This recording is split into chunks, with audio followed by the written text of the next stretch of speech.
Parents' wishes crushed as the school bus seat belt program they fought for has fallen apart. We work to see that no other parent has to go through that, wondering whether their kids would survive an accident or not, simply because they weren't belted in. KXAN discovering much of the money meant to keep kids safe on the road instead went to other programs. And some school districts missed out because of technicalities.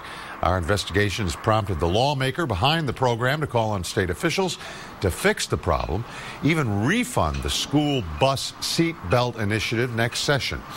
And tonight, our political reporter, Josh Hinkle, has The more. Austin Independent School District was one of the lucky few. It has a fleet of around 500 buses, and now thanks to state funding, 21 of them have these lap shoulder belts. But not every district that applied got the funding. We found after searching for 3 months through thousands of records, some of them just didn't submit their applications correctly. The state never told them, so they never reapplied for the money, missing out on something that was meant to keep kids alive during an accident.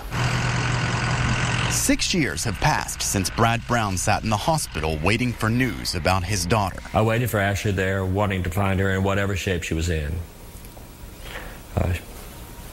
I next saw Ashley at the funeral home.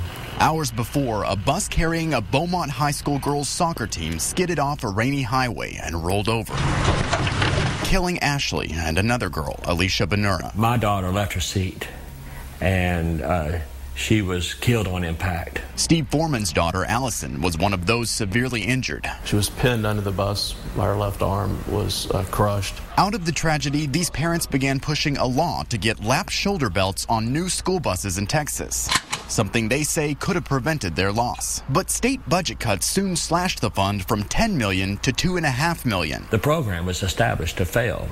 Why should we be surprised that it's failed? 12 school districts applied for the money, but the Texas Education Agency, which administers the fund, says some withdrew and some didn't submit complete paperwork. As a result, only 4 districts, including the Austin Independent School District, received money. In the end, around $2 million remained, swept into other programs TEA deemed priorities, like fine arts, early childhood, and English language proficiency. I think that's criminal, and I think that's a misappropriation of taxpayer funds. It's legal, but the author of Ashley and Alicia's bill is now demanding TEA reconsider the funding after finding out that at least 2 of the districts that didn't receive money eventually ended up buying buses without belts. I would like to see those school districts retrofit those buses and then have the commissioner ensure that they will get reimbursed as soon as there's money in the fund. If any one of those kids gets hurt, then I think it's the TEA's fault. The numbers suggest seatbelts on school buses work. TEA itself says districts reported more than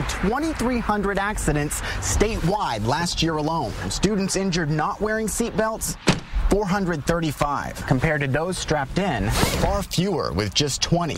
Foreman and Brown say one child at risk is one too many. Both plan to lobby the legislature next session to make sure no parent has to experience their pain. No girl walked away from the accident unscarred. Ashley didn't come home that day. TEA declined an on-camera interview, but told me the money it reallocated from the seatbelt program to other priorities was used to benefit students and schools in areas of identified need. But when it comes to needing seatbelts, it's something that some districts just can't afford on their own. A new school bus alone costs anywhere between $60,000 and $70,000. Add seatbelts to that mix, it's an extra $6,500. A hard sell in these tough economic times for schools. Check out this story on the homepage at KXAN.com. We'll tell you the success that AISD has seen since the state gave it around $100,000 for seatbelts. It's something I can tell you parents certainly appreciate along these routes.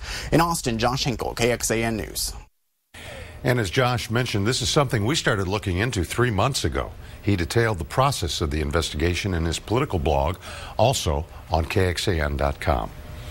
Well, here in Central Texas, we've had our share of bus accidents without seatbelts this school year in Travis County alone. 2 accidents in Del Valle with 16 students suffering minor injuries, and 2 accidents in Manor with 9 minor injuries.